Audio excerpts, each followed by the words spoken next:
안녕하세요. 경기도에서 살고 있는 60세 여성입니다. 하나 있는 아들이 결혼을 해서 가정을 이뤘고 남편을 먼저 보내고 혼자 여생을 보내고 있습니다.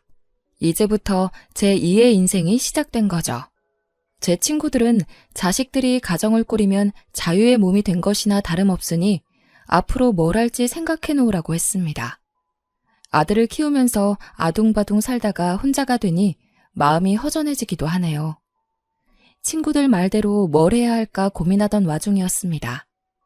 그런데 한 여자 때문에 전 재산을 다 날리고 알거지가 될 뻔한 아찔한 경험을 했습니다. 제가 가진 돈을 노렸던 여자는 바로 제 며느리였죠. 처음에는 며느리도 제게 잘했습니다. 반찬을 챙겨주거나 안부를 묻는 등 제 친구들이 부러워할 정도로 여러 가지 챙겨주었습니다. 아들이 다른 건 몰라도 장가는 잘 갔다고 생각했는데 며느리가 가면을 쓰고 있었던 겁니다. 가면이 벗겨지는 순간 며느리의 추악한 민낯을 보게 된 것이죠. 며느리가 얼마나 파렴치한 음모를 꾸몄는지 지금도 저는 믿을 수 없습니다. 제가 며느리의 실체를 알았을 때에는 모든 걸 잃을 뻔했는데요. 하늘이 무너져도 솟아날 구멍은 있다는 말처럼 친구의 도움으로 며느리에게 당한 만큼 돌려주었습니다. 그래서 여러분들에게 며느리가 제게 어떤 만행을 저질렀는지 털어놓으려고 합니다. 제 아버지는 헤어 디자이너이셨습니다. 직업에 걸맞게 개방적인 사고방식을 가지고 계셨죠. 반면에 엄마는 전형적인 조선시대 여성이셨습니다. 남편을 떠받들고 살아야 한다고 생각하셨어요. 고지식한 만큼 융통성이 없으셔서 항상 정해진 대로 모든 걸 처리하셨는데요. 아버지께서 법대를 졸업하고 사법고시에 도전한 적이 있으셨습니다. 저희 집은 판검사에 한이 맺힌 집안이었죠. 증조 할아버지 때부터 아들들이 판검사에 도전하셨지만 집안에서 법복을 입게 되신 분은 한 명도 없었습니다. 할아버지도 판검사 도전에 실패하셨죠. 그래서인지 할아버지께서 아버지에게 판검사가 되라고 강요하셨어요. 종민아, 너는 꼭 법대에 가서 판검사가 돼야 한다. 아버지, 저는 따로 정해놓은 목표가 있어요. 그게 뭐냐? 정말 보수적인 집안이었는데 아버지의 입에서 정말 뜻밖의 말이 나왔다고 합니다. 전 미용사가 되고 싶어요. 설마 이발사가 되겠다는 거냐? 아니요. 남자들 머리만 하는 이발사 말고 여자들 머리도 하는 미용사가 되고 싶어요. 할아버지께서 그 말을 듣고 소리를 버럭 지르셨다고 합니다. 뭐야? 사내놈이 여자들 머리나 잘라주겠다는 거냐? 절대 안 돼. 지금 당장 다시 판검사 준비하거라. 지금이야 남자 미용사가 흔하지만 그 당시에는 남자들이 미용실에 가지를 않았습니다. 이발사가 되겠다고 해도 열이 받는데 미용사가 되겠다고 하니 보수적인 할아버지께서 화를 내는 건 당연한 일이었죠. 할아버지가 반대하기에는 아버지께서 옷이나 헤어스타일에 관심이 너무 많았습니다. 오랫동안 혼자만의 꿈으로 간직하고 있다가 겨우 입 밖으로 꺼낸 건데 생각보다 더한 날벼락을 맞으셨습니다. 저는 판검사 되고 싶지도 않고 공부에 취미도 없단 말이에요. 아버지도 잘 아시잖아요. 노력해도 안 되면 어쩔 수 없는 일이지만 해보지도 않고 포기하는 건 용납 못한다. 무조건 법대에 가거라. 할아버지의 강압에 못 이겨 아버지께서 법대에 들어가셨습니다. 그 후에 사법고시 준비를 시작했는데 미용사가 될 사람이 하루 종일 법전을 공부하고 있으니 죽을 맛이었겠죠. 하기 싫어서 억지로 한 공부였으니 결과가 좋을 리가 없었습니다. 고시에 5번이나 연속으로 떨어져서 아버지도 포기하겠다고 말씀하셨는데요. 아버지, 이제 그만할게요. 이 정도면 할 만큼 했어요. 전 판검사 체질이 아닌 것 같아요. 좋아. 마지막으로 한 번만 더 해보고 안 되면 포기하거라. 아버지의 마지막 도전도 실패로 끝나자 할아버지께서 아버지를 포기하셨습니다. 늦은 나이였지만 그때부터 아버지께서 미용 공부를 하셔서 헤어 디자이너가 되신 거죠. 아버지는 미용실에서 일하면서 수습 직원으로 들어온 엄마를 만나게 되셨습니다. 고참이었던 아버지가 엄마에게 일을 가르쳐주면서 사이가 가까워졌는데요. 두 분 성격이 너무 달라서 자주 싸웠다고 합니다. 결혼하고 전업주부가 되겠다는 엄마에게 아버지는 지금 하고 있는 일이 아깝지 않냐고 물었습니다. 엄마 성격상 집안 살림은 여자가 하는 일이라고 말했겠죠. 그랬더니 아버지께서 버럭 화를 내면서 첨언을 하셨습니다. 여자라고 꼭 집안일 하라는 법 있어? 요즘 세상에 남자 여자 구분이 따로 있는 것도 아니잖아. 그래도 내조는 여자가 해야죠. 여자가 일하면 누가 집안일 하나요? 집안일이야 같이 하면 되지. 나 참 말이 안 통하네. 이런 식으로 자주 싸우셨지만 여자는 온순하고 온화해야 한다는 엄마의 지조 덕분에 큰 싸움으로 번지지는 않았다고 해요. 늘 엄마가 먼저 알겠다고 하고 아버지의 생각을 존중하셨거든요. 저도 엄마의 영향을 많이 받고 자라서 여자는 남편을 도와서 내조를 잘해야 한다는 생각을 가지고 있었어요.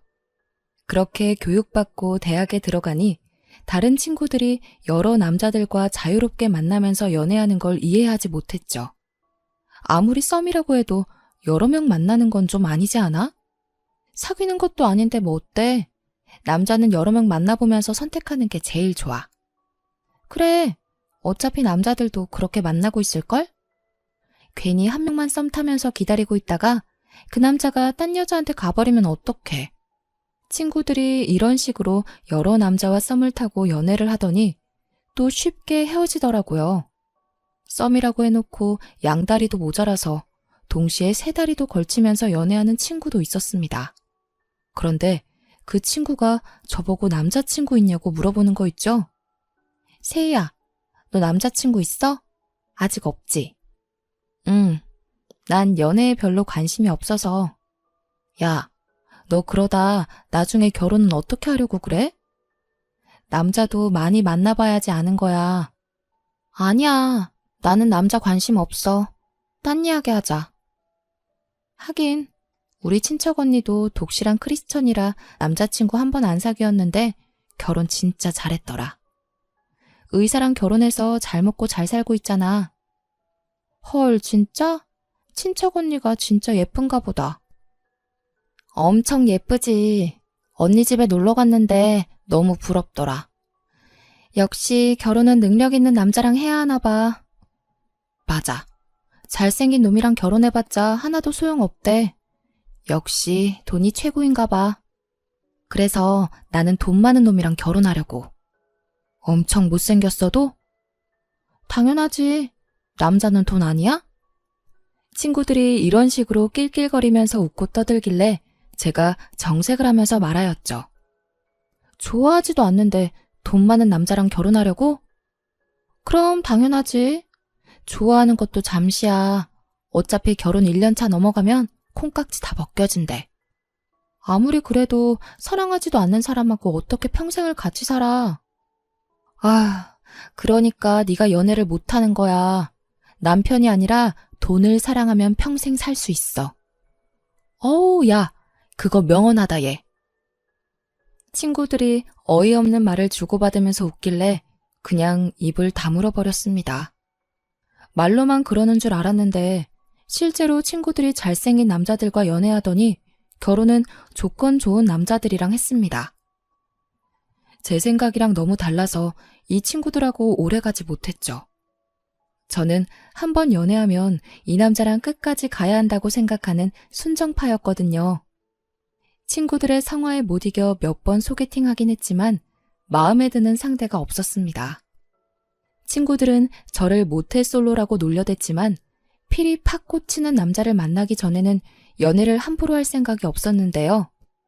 대학을 졸업하고 취직한 곳에서 처음으로 마음이 끌리는 남자를 만나게 되었습니다. 저와 같은 부서에서 근무했던 대리님이었죠.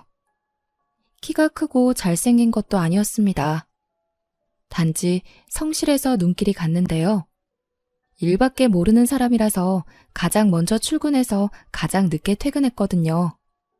게다가 일도 잘해서 상사들이 우수사원이라고 칭찬했지만 다른 직원들이 남편을 따로 불러 뭐라 한 소리 하기도 하였습니다. 김대리, 정도껏 해. 회사에 충성한다고 돈 더 주는 것도 아니잖아. 김대리 혼자 이렇게 설쳐대면 우린 뭐가 돼? 제발 적당히 하라고. 내가 돈 더 받으려고 이러는 거 아니잖아. 이번 프로젝트 어떻게든 잘해보려고 이러는 거야. 다른 직원들 눈치 보는 거 안 보여? 그래, 너 잘났다. 너 알아서 해라. 동료들은 김대리가 승진을 하려고 발악하는 거라고 수군거리고 있었죠. 몇몇 직원들은 김대리를 이용하기도 했습니다. 특히 여직원들이 퇴근 시간이 다가올 때면 대리님에게 가서 자기 일을 대신해달라고 아양을 떨었어요. 김대리님, 제가 오늘 급한 일이 있어서 그런데 보고서 작성을 못 끝낼 것 같아요. 그래서 그런데 이번 한 번만 도와주시면 안 될까요? 제가 대신 끝내놓을 테니까 먼저 들어가세요. 감사해요. 제가 다음에 한턱 쏠게요. 단칼에 거절했으면 좋겠는데 대리님 성격이 온순하셔서 부탁을 거절하는 법이 없었어요. 이제는 상사들도 대리님의 착한 성격을 이용해 먹으려는 것 같았습니다. 이상하게 매번 승진 대상에서 제외됐거든요. 인사과장과 저희 부서 팀장이 휴게실에서 하는 대화를 우연히 듣게 됐는데 그 대화를 들어보니 대리님께서 왜 매번 승진에 실패하는지 알 것 같더군요. 정 부장, 이번에 과장 진급 대상 나왔어? 아마 내일쯤 나올 거야. 그런데 확실한 건 김대리는 아니야. 김대리 찍힌 것 같더라. 일 대충대충 하고 넘기자고 했는데 어떻게 그렇게 하냐고 따졌다며? 무조건 열심히 한다고 되는 게 아닌데 융통성이 없어서 별로 도움이 안 되는 것 같아. 김대리는 딱 지금 자리가 어울리지. 하는 짓 보면 과장이나 부장으로 올라갈 급이 아니야. 술자리도 좀 좋아하고 사바사바도 할 줄 알아야 하는데 그저 죽어라 일만 하면 승진될 거라고 생각하니까 그렇지. 김대리랑 일하는 애들도 힘들어 하더라고. 그런 애들은 평생 대리만 달다가 나가야지.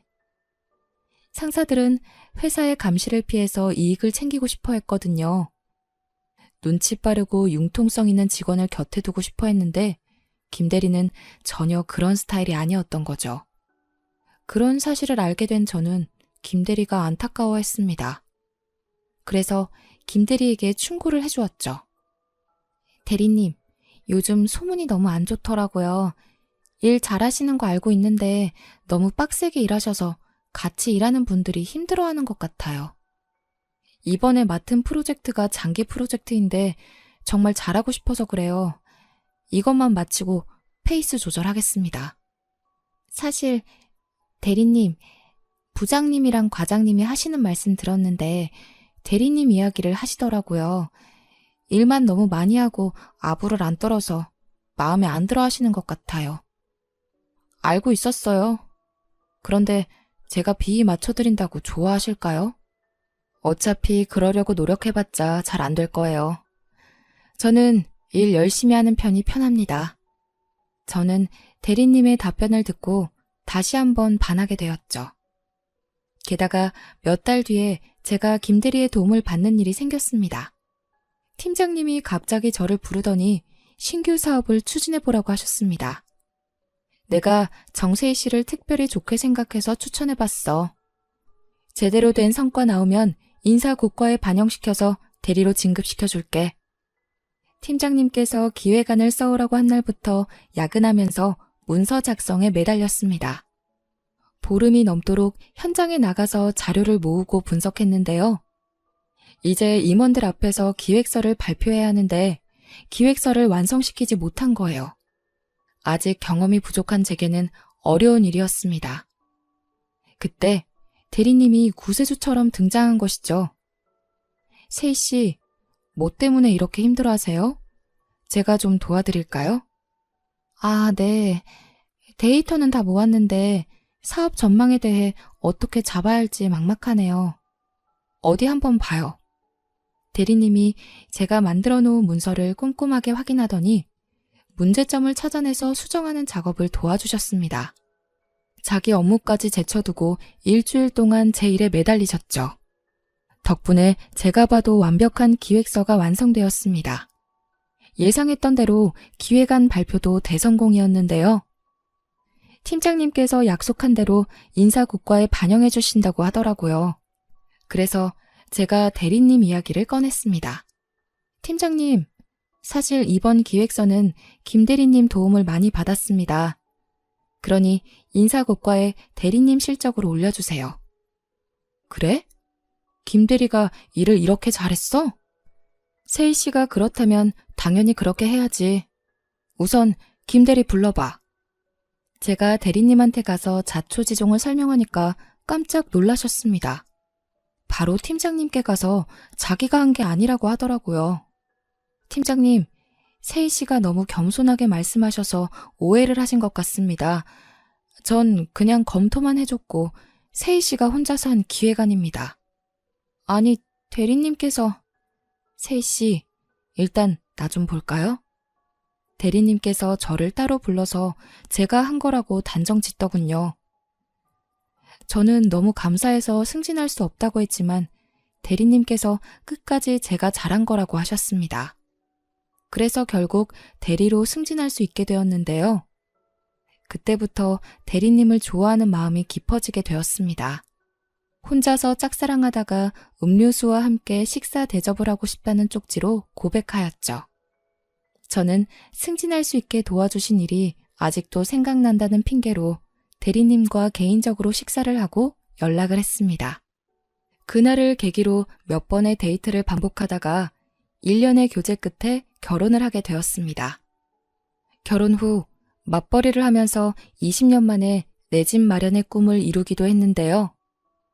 하지만 남편은 우리 부부가 마련한 집에서 세상을 뜨고 말았습니다.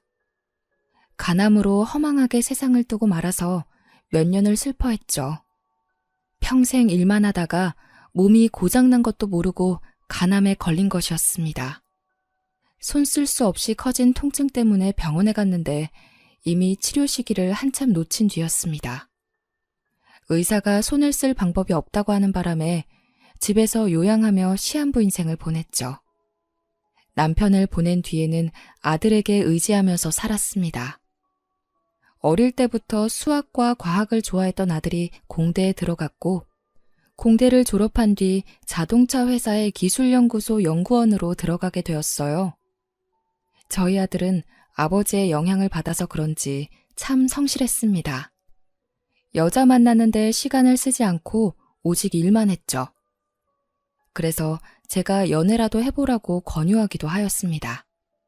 아들, 이제 슬슬 연애하면서 쉬어봐. 이렇게 일만 하다가 몸 상한다. 연애는 무슨, 아직 결혼할 생각 없어.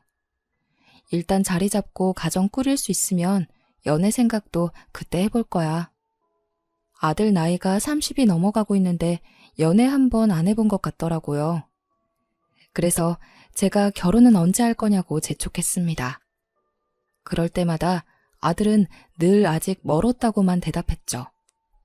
그러다 몇 년 뒤에 선임 연구원이 되자 아들이 결혼정보회사에 가입하게 되었습니다. 아들이 결혼정보회사를 통해 여러 번 소개팅을 해보았지만 별 성과가 없었다고 합니다. 이러다 아들이 영원히 결혼 못하는 거 아닌가 싶어서 애간장이 탈 때쯤이었습니다. 아들이 제게 마음에 드는 여자를 만났다고 하더군요. 이번에 결혼정보회사에서 웹디자이너를 소개시켜줬는데 똑똑하고 야무져 보이더라고. 커리어에 자부심도 있어 보여서 진지하게 만나보고 싶어. 그래, 제발 좀 만나봐라. 여자는 뭐라고 해? 너 마음에 든대? 뭐, 내가 마음에 든다고 하던데? 그럼 됐다. 잘해봐라. 괜히 쓸데없는 건 물어봐서 말 실수하지 말고. 여자를 만나본 적이 없어서 차이고 돌아오는 건 아닐까 싶었는데 제 우려와 다르게 데이트를 잘하고 돌아온 것 같았습니다. 그 뒤로 여러 번 데이트를 하더니 정식으로 만나보고 있다고 하더군요. 그리고 3개월 후에 아들이 며느리가 될 사람이라고 결혼정보회사에서 만난 여자를 집으로 데리고 왔습니다. 안녕하세요, 어머님. 김수경이라고 합니다. 그래, 수경아. 오느라 고생 많았다. 얼른 여기 와서 앉아라. 네, 어머님.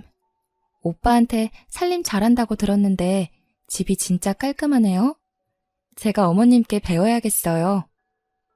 며느리가 어색해하는 저를 위해 과분한 칭찬을 해주더라고요. 살림 칭찬은 물론 제 피부 칭찬까지 해주며 친근하게 다가왔습니다. 성격이 밝고 싹싹해 보여서 저는 마음에 쏙 들었죠.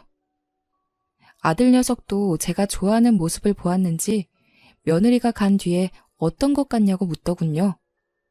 엄마, 수경이 어때? 성격도 좋고 예쁘지? 나는 아주 마음에 든다. 너만 좋다면 당장이라도 며느리 삼고 싶어. 일 잘하고 똑똑해. 얼마 전에 승진했다고 하더라고. 나도 수경이만 괜찮으면 빨리 결혼하고 싶어. 그래, 네가 나이도 있으니 될 수 있으면 빨리 해라. 며느리도 아들에게 확신이 있었는지 상견례 자리를 가지자고 했습니다. 그리고 2달 뒤에 결혼식을 올리고 부부가 되었죠. 아들이 일하는 연구소가 경기도에 있어서 그 근처로 집을 구하게 되었습니다. 처음에는 좋은 집을 사려고 했지만 며느리의 반대로 작은 전셋집을 구해서 신혼생활을 시작했습니다.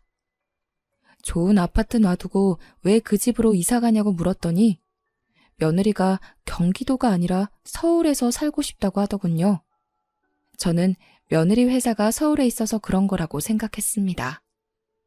그저 별다른 생각 없이 서울 집값만 걱정하였죠. 아들네가 얼른 자가를 얻었으면 해서 예전부터 부어놓은 적금을 더 모아두고 있었습니다. 그만큼 아들을 위하는 마음이었지만 며느리를 딸같이 생각하는 마음도 있었거든요. 일 때문에 아들네를 자주 들리지 못했지만 며느리가 매일같이 안부 전화를 했고 수시로 제가 좋아하는 음식들을 해오거나 식재료들을 사와서 요리해 주었습니다. 어느 날은 제가 갈비찜을 좋아하는 걸 알고 제 집으로 와서 해주더군요. 어머님, 갈비찜 어떠세요? 간이 딱 맞나요? 너무 딱 맞네. 너는 요리를 누구한테 배웠니? 어쩜 이렇게 맛있게 잘하나 몰라. 그냥 인터넷 보고 따라하는 거예요. 어머님 입맛에 맞아서 다행이에요. 드시고 싶은 거 있으시면 말씀하세요. 제가 다 해드릴게요. 너 힘든데 무슨 요리를 해주려고 그러니? 말만 해줘도 고맙다. 아유, 어머님은 제 친정 어머니 같으셔서 그래요. 먹고 싶은 거 생기면 편하게 말씀해 주세요. 말로만 친정 엄마 같다고 한 것이 아니었습니다. 정말 친딸 이상으로 저를 위해 주어서 의지가 많이 됐었는데요. 집에서 혼자 지낸다고 찾아와서 말동무도 해주고 산책하러 가자며 근처 공원을 돌아다니기도 하였습니다. 그렇게 눈에 넣어도 아프지 않을 것 같던 며느리가 1년쯤 지나니까 점점 변하기 시작하더라고요. 어머님, 이 원목 탁자 이 집에는 안 어울리는 것 같아요.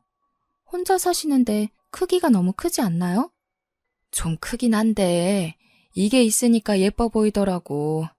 게다가 선물 받은 거라서 버리기도 좀 그렇다. 아, 그러세요? 저희 집에 두면 딱 좋을 것 같은데. 딱 봐도 자기 달라는 눈치였죠. 며느리가 탐내는 원목 탁자는 선물 받은 게 아니었습니다. 수입한 고급 가구라서 상당히 비싼 것이었거든요.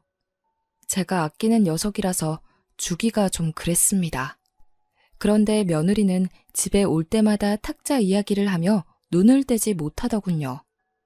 결국 제가 2손 2발 다 들고 말았습니다. 그렇게 마음에 들면 가져가거라. 네 말대로 탁자가 너무 큰 것 같더라.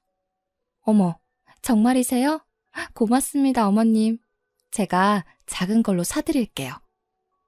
며느리가 아이처럼 좋아하더니 기다렸다는 듯이 트럭을 불러냈습니다. 원목 탁자를 가지고 가더니 정말 저렴하고 볼품없는 탁자를 사주었죠. 제 물건을 탐내는 건 원목 탁자뿐만이 아니었습니다. 얼마 뒤에 장식장 같은 가구들도 탐내며 이런저런 핑계를 대면서 가지고 가려고 하더라고요. 어머님, 이런 가구는 호흡기에 안 좋대요. 어머님 천식도 앓고 계시면서 이런 가구 쓰시면 안 돼요. 제가 새 걸로 사드릴 테니 이거 저 주세요. 얼핏 들으면 저를 위한 것 같지만 며느리는 비싼 가구만 알아보고 가져갔습니다. 그리고 이번에는 새로 사주지도 않았죠. 장식장 같은 경우는 있다가 없어지니 너무 불편해져서 며느리에게 언제 사주냐고 물어봤습니다. 얘야, 장식장은 언제 사줄 거니? 오랫동안 쓰다가 없으니까 영 불편하다. 아, 맞다. 죄송해요, 어머님. 제가 바빠서 아직 알아보지 못했네요. 지금 중요한 프로젝트를 맡아서 그런데 이 일만 끝내고 가구 보러 가도 괜찮을까요? 아유, 됐다. 내가 알아서 할 테니까 신경 쓰지 마라. 아니에요. 제가 금방 알아볼게요. 조금만 기다려주세요. 진짜로 괜찮다. 회사 일도 바쁠 텐데 괜히 업무 시간에 가구 찾아보면서 눈총 받지 마라. 장식장만 그런 것이 아니었습니다. 새 가구를 사주겠다는 말만 하고 잊어버렸다, 바쁘다는 핑계를 대면서 하나도 안 사주더군요. 그래서 저는 친구와 같이 중고 가구점 거리에 나섰습니다. 며느리가 가져가서 가구가 없다고 하니까 친구가 깜짝 놀라하면서 돈 이야기를 꺼내더라고요. 네 며느리는 왜 사준다면서 안 사주니? 가구 살 돈은 받은 거야? 아니, 안 받았어. 뭐? 그럼 네 돈으로 가구를 사겠다고? 친구는 가구를 가지고 갔으면 새로 사주든지 돈을 주든지 둘 중 하나는 해줘야 하는 거 아니냐고 따졌죠. 친구 말이 맞았지만 저는 구차하게 굴고 싶지 않아서 제 돈으로 가구를 사고 말았습니다. 친구는 이런 제가 답답하다며 가구를 둘러보는 내내 며느리 험담을 하더라고요. 생각할수록 어이가 없네. 당연히 자기가 먼저 돈 주겠다고 해야지. 안 받겠다고 해도 억지로 보내야 하는 거 아니야? 정말 얌체 같네. 그러다 가구점에서 눈에 익은 물건을 발견했죠. 제가 아끼던 원목 탁자가 있어서 얼른 가까이 다가가 봤습니다. 애지중지 잘 쓰다가 다리 부분에 흠집 하나를 낸 적이 있었는데 딱 그 자리에 긁힌 자국이 있더라고요. 제 집에서 원목 탁자를 여러 번 본 적 있는 친구도 제 거 같다고 하였습니다. 세희야, 이거 너희 집에 있던 원목 탁자 아니야? 네가 실수로 여기 부딪혔다고 했잖아. 친구와 저는 원목 탁자에 난 흠집을 유심하게 쳐다보면서 제 거가 맞다는 결론을 낼 수밖에 없었습니다. 친구가 제게 사진까지 찍게 만들더니 직원을 불러 누가 판 거냐고 물어보자 했지만 금방이라도 싸울 것 같은 친구 녀석을 잘 달래서 데려왔죠. 집으로 가는 길에도 화가 가라앉지 않는지 친구 녀석이 끝까지 며느리 욕을 하였습니다. 아니, 세상에 지 용돈 필요하다고 시어머니 가구까지 팔아먹는 며느리가 어딨어? 사정이 있는 거겠지. 며느리에게 물어보고 연락해줄게.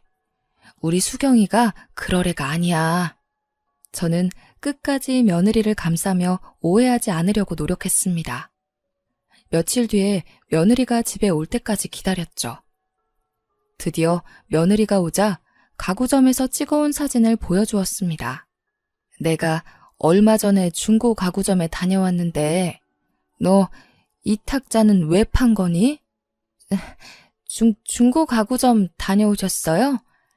사실은 저희 집에 가지고 왔는데 사이즈가 안 맞더라고요. 제가 눈대중을 잘못했나 봐요. 어머님 탁자도 새로 사서 보내드렸는데 다시 돌려보내기도 그랬어요. 그렇구나.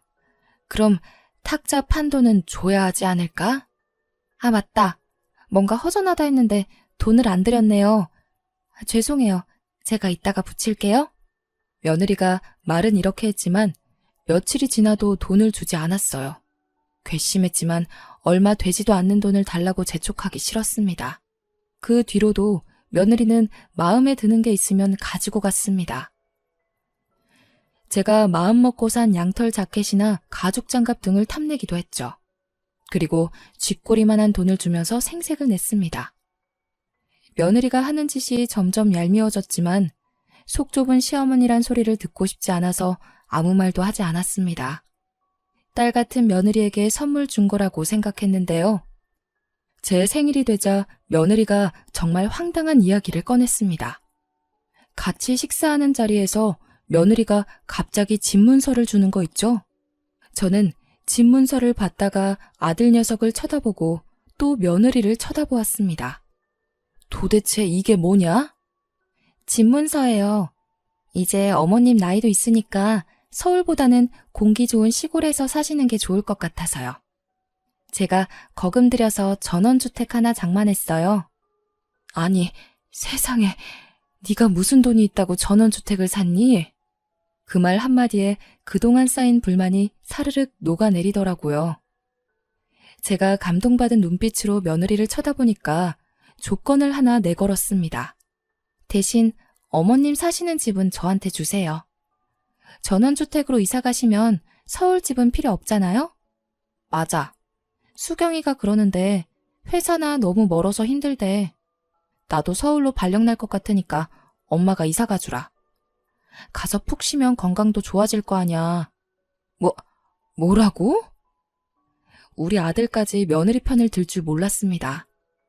그렇지만 며느리가 무리해서 얻은 전원주택이니까요.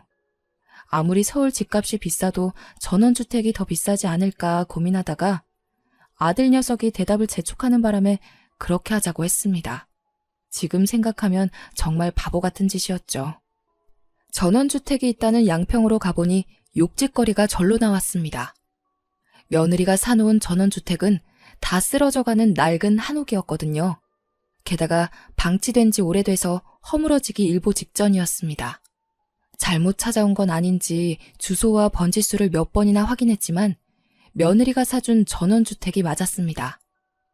제가 그 폐가 앞을 서성이고 있으니 지나가던 동네 이장이 더 충격적인 말을 건네주었습니다.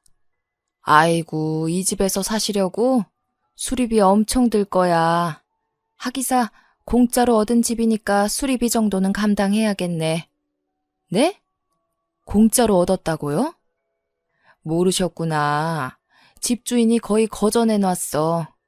여기서 사람이 죽어서 아무도 안 오려고 했거든. 이장이 하는 말을 들어보니 이 집을 산 사람이 폐가를 보자마자 마을 회관을 찾아왔다고 합니다. 이장에게 집주인을 만나게 해달라고 하더니 대뜸 소문 이야기를 꺼냈다고 하더군요.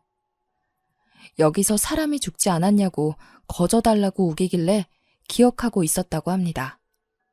결국 집주인도 집이 팔리지 않아 며느리에게 집을 거저주었다고 하죠.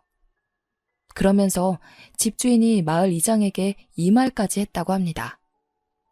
안 그래도 사람 죽었다는 소문이 나서 세금만 따박따박 물고 있어서 철거해버리려고 했어요. 너무 싸게 준 것 같은데 가지고 있는 것보다 낫죠 뭐. 마을 이장에게 이 말을 듣는 순간 화가 치밀어 올라서 견딜 수가 없었습니다.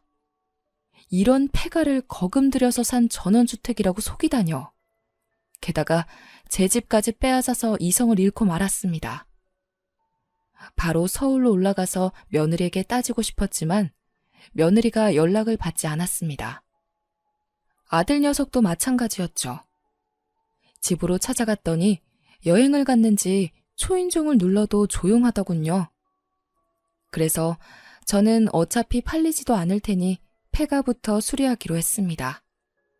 이장의 소개로 수리업자부터 만나보았는데요. 수리업자가 집 상태를 꼼꼼하게 확인해 보더니 수리만 해도 2달은 걸릴 거라고 했습니다. 빠르면 2달인데 이 집은 수리하는 게 아니라 뼈대만 남겨놓고 새로 지어야겠네요. 2달이요? 2달 동안 지낼 곳이 없는데 어쩌죠? 마을 이장이 옆에서 제 사정을 듣고 있다가 수리하는 동안 마을 회관에서 지내라고 하였습니다. 마을 회관에 가보니까 일반 가정집처럼 부엌도 있고 따뜻하더라고요. 게다가 마을 이장님께서 제 말동무가 되어주셔서 외롭지도 않았습니다. 제가 답답한 마음에 며느리가 한 짓을 다 일러 바쳤거든요. 그랬더니 마을 이장이 혀를 차며 안타까워했습니다. 어휴, 참, 며느리가 아니라 불려우네요. 어떻게 시어머니한테 이런 말도 안 되는 짓을 할 수 있지? 그러게요. 아들 때문에 참고 살고 있습니다. 괜히 저 때문에 결혼 생활이 괴롭다고 하면 안 되니까요. 이장도 며느리가 아주 이기적인 여자 같다고 혀를 찼습니다. 그런데 며느리가 한 짓은 이뿐만이 아니었습니다. 집수리가 거의 끝날 무렵에 양평으로 저를 찾아온 친구가 충격적인 사실을 알려주었거든요. 얘, 내가 뭘 본지 아니? 너희 며느리 말이야. 두 집 살림을 하는 게 분명한 것 같더라. 동네에 소문이 쫙 났어. 친구가 지인이 사는 빌라에 놀러 갔다가 며느리를 보았다고 하는데요. 빌라에서 낯선 남자랑 같이 나오더니 연인처럼 품에 안겼다고 하죠. 아들 녀석만 모르고 있었지 동네에 소문이 나서 친구의 지인도 며느리를 몰랐지만 딱 봐도 불륜 커플 같았다고 하더군요. 며느리가 잠은 안 자고 가는데 동거남을 매일 보러 오고 평일에는 매일 왔지만 주말에는 오지 않았다는 증언도 들었다고 합니다. 불륜을 목격한 증인도 있겠다. 저는 며느리를 더 이상 용서할 수 없었습니다. 그때 아들 녀석이 대만에서 노느라 전화를 못 받았다고 다시 나한테 전화를 걸었더군요. 그래서 친구한테 들은 말을 다 이야기해 주었습니다. 제대로 된 증거가 없으니까 괜히 거기서 싸우지 마라. 얼른 한국으로 와서 불륜 현장을 잡아야 해. 알겠어. 되도록 빨리 갈게. 수경이 들어온다. 이따가 전화한다. 그렇게 전화가 끊기고 그날 밤 아들 녀석이 장례식장을 가야 한다는 핑계를 대고 한국으로 돌아왔습니다. 아들 녀석을 데리고 불륜 현장을 잡기 위해 친구가 말해준 빌라로 찾아갔죠. 친구의 지인이 알려준 시간대에 잠복하고 있으니 며느리가 대만에서 사온 기념품을 들고 빌라 안으로 들어가더군요. 그리고 동거남과 함께 나와서 남자 팔에 팔짱까지 끼는 모습을 목격하였습니다. 제가 아들을 데리고 불쑥 나타나니까 며느리 얼굴이 하얗게 질려버렸죠. 네가 감히 우리 아들 몰래 바람을 펴? 내 물건 탐내고 양평으로 쫓아낼 때부터 알아봤다. 너 같은 년을 믿은 게 죄지. 이리 와서 변명이라도 좀 해봐. 쳐 죽여도 시원치 않을 년아. 어머님, 왜 이러세요? 오해예요. 저 바람 핀 적 없어요. 뭐 어쩌고 저째? 내가 아무것도 모르고 왔을 것 같아? 며느리가 처음에는 발뺌을 하더니 제가 며느리 머리채를 붙잡고 난리를 치니까 잘못했다고 빌더군요. 하지만 아들 녀석도 저도 며느리를 용서할 수 없었습니다. 참다 못한 아들 녀석이 며느리 뺨을 후려갈겨서 한마디도 하지 못하고 울기만 했죠. 결국 저희 아들이 며느리에게 이혼 소송을 하였습니다. 그 과정에서 며느리가 제 집을 팔아버렸다는 사실 또한 알게 되었네요. 며느리가 저를 멀리 쫓아내고 동거남과 바람을 피고 있었고 하마터면 아들과 제가 며느리의 불륜 생활비를 대주는 스폰서가 될 뻔했습니다. 다행히 며느리의 불륜 사실을 잡아내고 위자료와 함께 집을 판 돈까지 돌려받을 수 있었는데요. 그 뒤로 아들과 함께 양평에서 살고 있습니다. 아들 녀석이 이혼한 후유증이 커서 회사를 휴직하고 양평에서 잠시 쉬고 싶다고 했거든요. 오랜만에 아들 녀석이랑 삼시세끼를 먹고 산책도 하면서 대화도 많이 나누고 있습니다. 재혼할 생각 있냐고 물어보니까 없다고 하더군요. 재혼은 무슨 재혼이야. 나는 연애할 생각도 없어. 여자들을 못 믿겠어. 수경이가 나한테 이럴 줄 정말 몰랐고. 나는 자기가 모은 돈으로 엄마한테 전원주택을 사준다고 하길래 정말 효녀라고 생각했거든. 그런데 아니었어. 아직까지 엄마 생각하는 척 나한테 생색내던 게 잊혀지지 않아. 아들이 금방이라도 올 것 같길래 연애만 하면서 살라고 말해두었습니다. 저는 똥 밟았다고 생각하려고 하는데 아들 녀석은 아직까지 힘들어하고 있네요. 어떻게 하면 아들 녀석이 금방 회복하고 여자들과 연애하면서 즐길 수 있게 될지 조언해 주시면 좋겠네요. 여기까지 사연 들어주셔서 감사합니다.